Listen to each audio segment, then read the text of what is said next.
Established in 1995, Interface Rehabilitation provides therapy solutions to facilities that don't have a therapy department of their own, or therapy departments that are in need of staffing. They're understaffed and they need extra therapists there.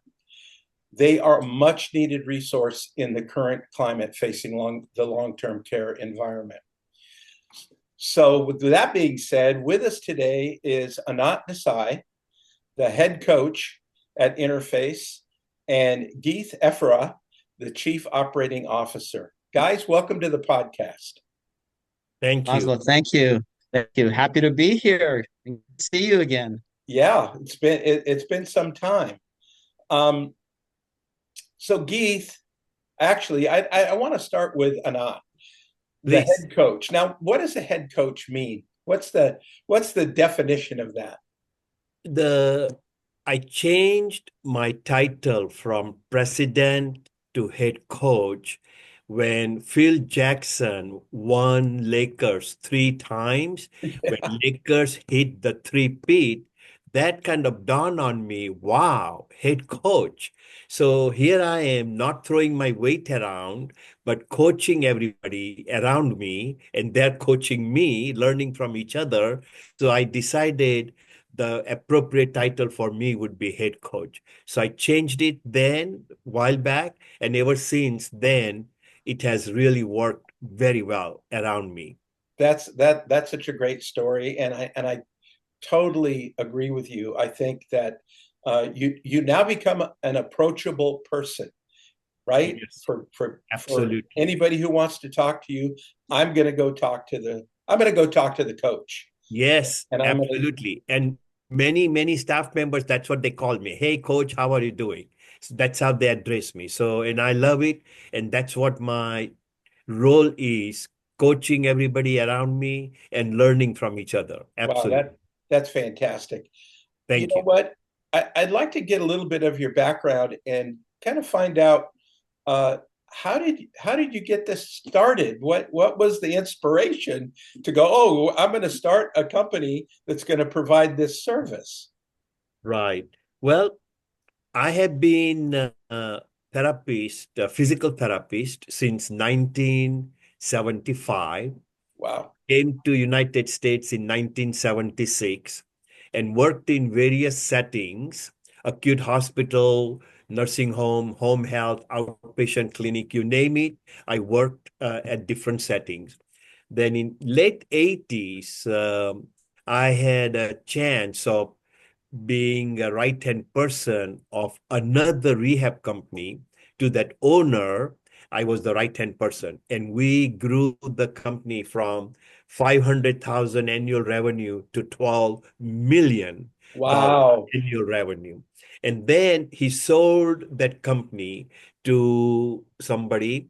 And that's the time I sought an opportunity to start my own rehabilitation company. And that's how, in one of the nursing homes in Long Beach, uh, just asked me, Anand, why don't you start your own company? I'll give you my facility as your first contract. Wow. And Yeah. that was the catalyst. And I started Interface Rehab. I came up with that name, Interface Right. Rehab, in January 1, 1995. So on day one, I was the chef, bottle washer, uh, cook, Did the everything. server, all of the above, right? And Yeah. now today, we have grown from one facility in Long Beach to 100 plus facilities throughout California and Nevada. And Wow. we have about 700 employees as of today. Wow. That's fantastic. Um, so Geith, you joined Interface in 1998. So, so I actually knew Anant in another life. So when we worked for the same company, I was working for this inpatient rehab for county and was happy, but then I wanted more responsibility. So I see this ad for a DOR, a nursing home. And I'm like, huh, nursing home, do I want to do that? So I actually interviewed with Anant, you know, Oh, and wow. he kind of talked me into taking on a DOR position, and that's kind of how we got to know each other. Then after the same company got sold, Anant kind of went his way, I went my way, and then a few years later, I was um, I was applying for PDPM. TPS was coming up, Yes, yeah. and I was like thinking to myself, well, I don't want to just be in the one building. I want to maybe learn more. Maybe I should be a manager at this time. So I kind of reached back to an old friend, Anant, and I said, Anant, can you be my reference? I want to apply for this manager position. I think I want to be kind of on the leading edge as we learn PPS. And he said, yeah, happy to do it, of course. Oh, wait, by the way, I am looking for a regional mentor. And I was like, a regional mentor, not a mentor. We kind of talked about the difference, and that's kind of how it got started. Is I was applying for another position, using him as a reference, and he kind of said, "Well, wait a second, why not join my company?" Right. And that's kind of where I've been since 1998. Wow, fantastic. So here we are in 2025, and you can take turns answering this question. I'm pretty sure you're going to answer it the same way. So 2025, what changes have you seen in this industry since the early days? So, if I may go first, Yeah, go ahead. Yeah. lot of things have changed and a lot of things have remained the same. What has changed? The reimbursement system has changed. The Title 22 surveyors' expectations have changed. The CMS, their expectations have changed. They have introduced so many new guidelines, five-star ratings, quality measures, and so forth and so on. So a lot of changes from that perspective. What has not changed is taking care of the, what I call them, grandpas and grandmas, our geriatric patients, Right. residents in a nursing home. That approach hasn't changed. We are still taking care of them the old-fashioned way, making them independent. And because of the reimbursement pressure and growing percentage of managed care, Medicare Advantage plans and managed care, they are really dictating nowadays how many days of therapy you can provide for any of the diagnoses. So there's a lot of pressure to provide rehab and achieve the goals which we would like to achieve. So a lot of things have changed and a lot of things have remained unchanged. Yeah, right. So Gheith? Yeah, and that's kind of where I see it is what the things that Anant said, but also the in the industry, the percentage of managed care has increased significantly. You know, before it was a small amount, Mhm. and now in some areas it's the majority, and that puts a lot of pressure on us getting people in and out in a quicker time and getting them safely home. Right.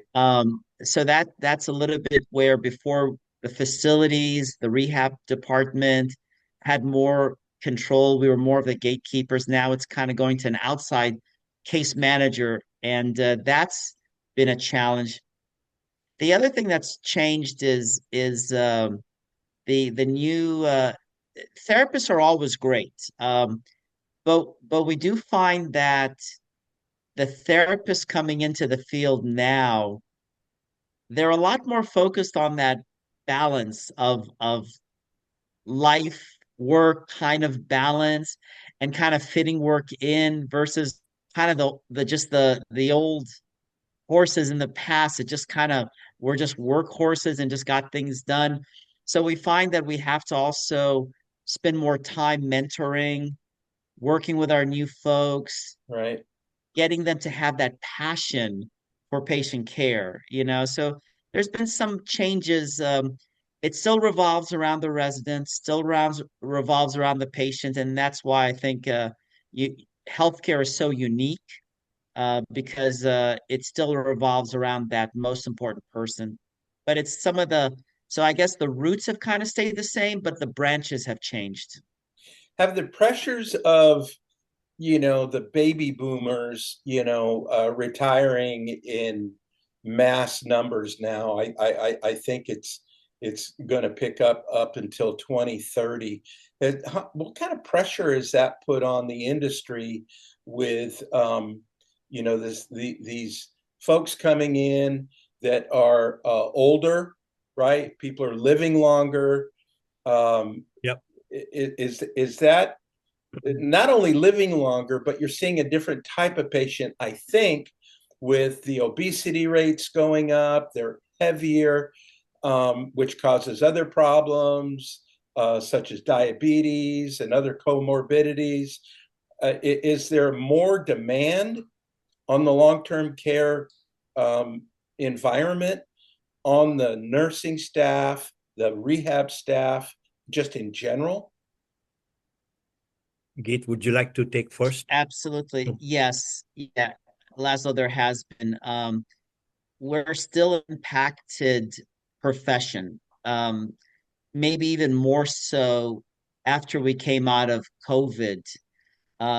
With COVID, we were hit with several issues at one time. The graying of America is a real thing. It's happening. It continues to increase. With COVID, though, it got about 10% or so of our labor, if not more, out of the market. Right. So we had to go out of COVID in a real high stress situation where you had the demands, but you didn't have the staffing. So we were asking a lot more of our folks. But the other thing is, just in general, all of your post-acute needs have increased. So not only is it just the nursing homes, there's a greater now demand in assisted living, Right. independent living. That's why that's kind of where we're seeing a lot of the growth is so much regulations in the building of new nursing homes. But you're seeing just a plethora now of assisted living, independent living just going crazy because Right. of the need and the graying of America. Right. Right. Yeah, I would have answered the same. There is a silver tsunami, as we call it. Yeah. The There silver is a, tsunami. Yep. yeah, Yep. and there is a lot more demand of therapists for them. So nursing homes have remained the same, meaning hardly see any new facilities coming up, right? I do see some, but not as many as assisted living and independent living. So Right. those retirement homes are mushrooming like crazy all around us. Right. And in general, I personally don't agree with that statement, but in general, people have a stigma about nursing home. They rather go to assisted living or independent living. So the acuity of residents in those assisted living and independent living is even higher. Acuity is higher and higher, right? Right. So, and the home health has been mushrooming like crazy. So, the yes, you're right, Laszlo. The demand, graying of America, silver tsunami, they are out there, Right. but the focus from nursing home has changed to ALIL and home health. Right. Right. The what I've seen in the industry to this point is they're trying to rebrand. They're trying to rebrand what long-term care is, and they rebrand it by calling it the healthcare resort. Okay. Yeah, that's I see yeah, you laughing, Gheith. right. You know, Or they it's call them rehabilitation centers and what have you, yeah, yeah, changing the names, but right. away from the nursing home. Exactly, exactly. And what's interesting is that all of these ancillary services that they're now providing, and now we have an in-house cafeteria, there's a movie theater here, you get your hair done over here. And I think it's all about being inclusive. If the family member comes and visits, they don't stay for 10 minutes anymore like they used to and say, we're out of here. They want to invite them in. And I think that's a good thing to a degree. But the bottom line is, how quickly can you get me better and faster and have me recover to my previous level of function? I think that is really the bottom line. Absolutely. Absolutely. So that being said, can you tell me what the advantages are of contract therapy? Okay. Many, many, many folds, many folds. Number one, the owners, operators can focus on their core business of facility management and not have to worry about the rehabilitation department. Right. We take care of hiring, training, uh, you know, taking care of their vacation, whatever the need is, anything and everything about rehabilitation, right? We take care of everything. So Right. that's number one, major load off of their shoulders so they can focus on their facility needs, number one. Number two, they don't have to pay for 60 days, so they are able to roll that cash management payroll for 60 days, right? Versus if they are in-house, they have to pay every 2 weeks. Right. Number three, four different kinds of liabilities. They pass it on to the contract therapy companies like ours. First of all, workers' comp, not their responsibility. Rehab therapist, workers' comp is our responsibility. Second, any labor law related issues, labor law in California, labor law is very tough. That comes to us, right? Number three, the any other regular patient care related liability, right? Every contact with a resident, with a patient is a liability. So that particular liability, let's say you are transferring a resident fell, patient's family comes after the facility, Right. suite, whatever, then you have to take care of it all. Versus in contract therapy, you are sharing that risk, right? Right. Those are the three major liabilities.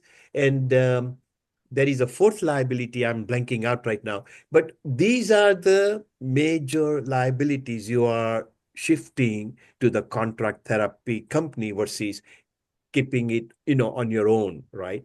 Right.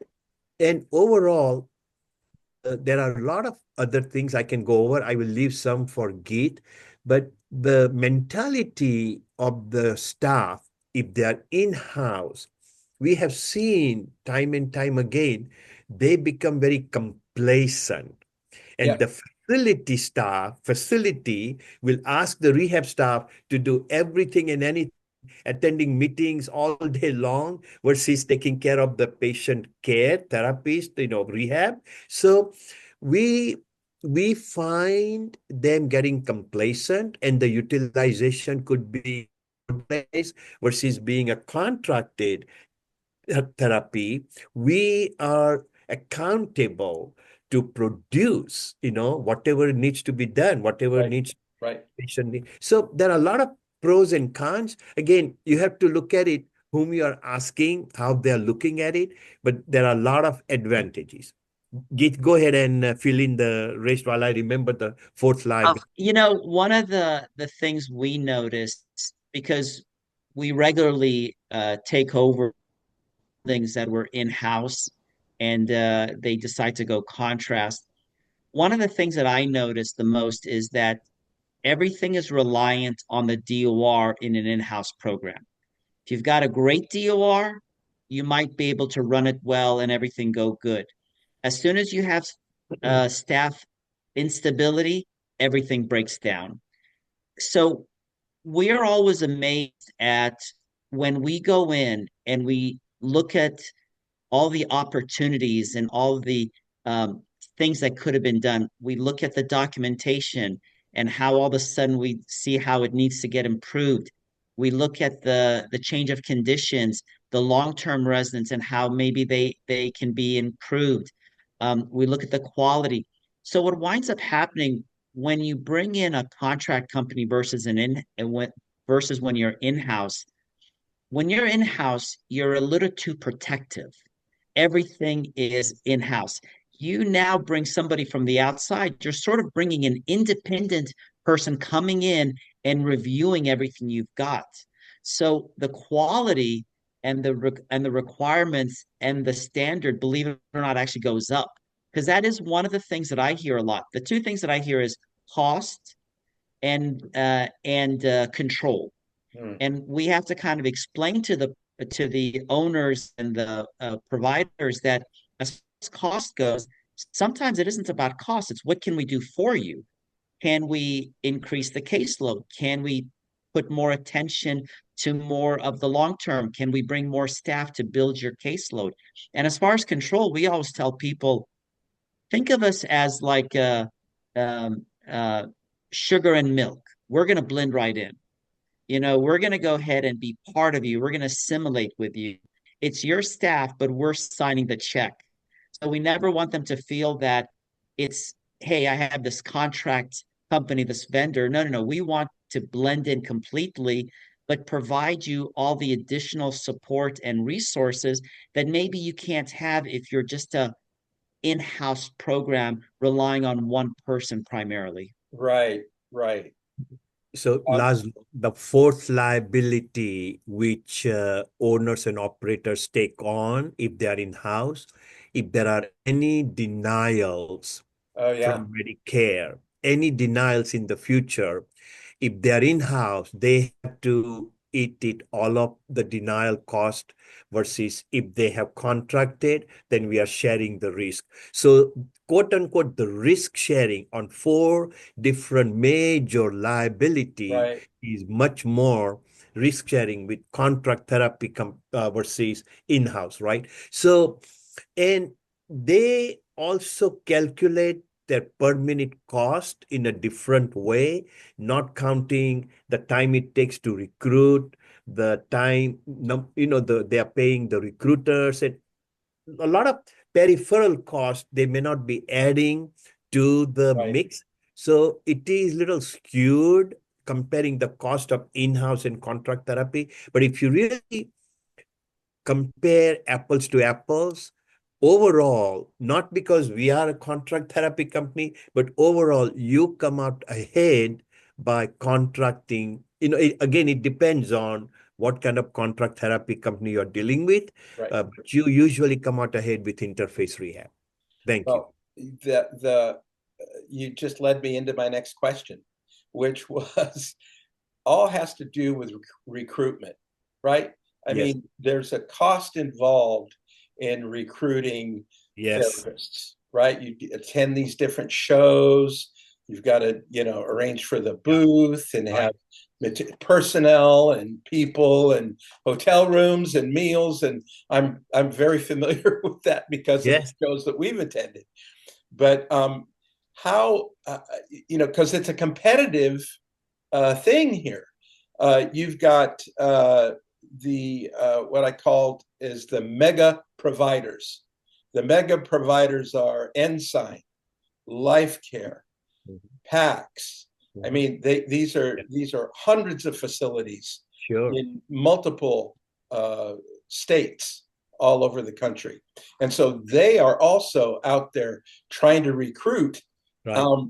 So, how do you approach recruiting a potential PTA or PT or OT, Right. CODA, whatever? Right. Well, as they say, the devil is in the details. Yeah. We believe that healthcare is a very much a local business, right? Yep. And we compare compensation not just as one leg of the table, that is just one part out of context. Hourly rate is just one of the benefits, but you take all four legs of the table, The other four legs, hourly rate, all the benefits we offer, line item, the training and the support we provide, how close you are to your home base and the people you work with. So there are a lot of other non-tangible factors which we are able to provide to the therapist. And so many of them, they are with us for a long time. And Geith is a live testimonial. He's been with us Yeah, since 1998. And right, there are so many 36 other, my years. my CFO, he's been with us since 1995 from day one. And so many staff in the field, they have been with us for a long time. right. So we really take care of them. They are not employee number, they are our family members. Yeah, So exactly. Yeah. people see the difference, and that's where we come out ahead. And by the way, talking about recruiting, we have four full-time recruiting specialists. So they also help us trying to get the gems we need for our services. So we are well positioned. And one more, we have a full service immigration department. Oh, got it. Yeah. We have an advantage. So many other companies, they are so scared of immigration. Oh, we don't deal with them. So a lot of these therapists who are from other countries, they gravitate towards us because we have a full service immigration department. And we are very comfortable and very proficient at that, So we really have, of course, we do have a lot of openings currently, but it is a constant process, and we Yeah. are able to compete with the big wigs very easily. Well, yeah, I learned very quickly that therapy and therapist, it's kind of a transient type, uh, or can be a transient Can type be. position, Yes, depending upon the right, needs of the therapist and what their life is like and what, life demands, right? I mean, it right. sometimes Yeah. it can't be helped, whatever their situation is. The other thing that's interesting to me, I don't know, I've had a lot of experience dealing with administrators. And I would much rather deal with an administrator that has a therapy background than an administrator that has no therapy background and is just simply interested in the bottom line. That being said, um, have you seen much change in the type of equipment that these facilities provide their therapists? I mean, everybody has the therapy mat table, a standing frame, stair stepper, parallel bars, but there's a lot better technology out there in a lot of different ways. But I'm finding that these administrators, the ones that are strictly counting the beans, they're not interested in doing anything for their therapy department, buying equipment that will help the therapist protect themselves from lifting, from making dangerous transfers, especially with larger patients. Although even the small geriatric, grandma who weighs 90 pounds can be very difficult to transfer. And a lot of times that's where the injury occurs because you're assuming you can move this patient. And a lot of times injuries don't occur just like that. They're cumulative. Right, They right. happen over time.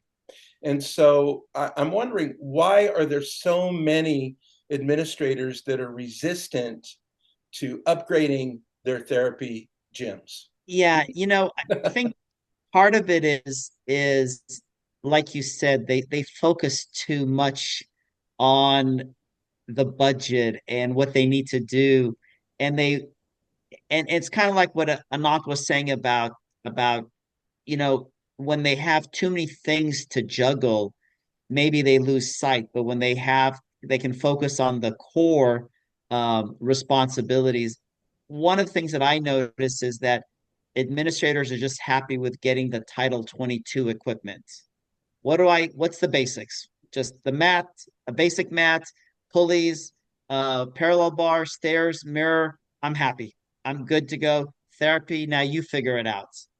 So it's nice. So like we know for ourselves, we've had to go above and beyond. Like we brought in this particular biometric equipment where it works on balance and gait analysis. So we have it in a few of our buildings. I always smile when I walk into a building and I see a Berryham. I'm like, okay, good. This is a good thing, you know.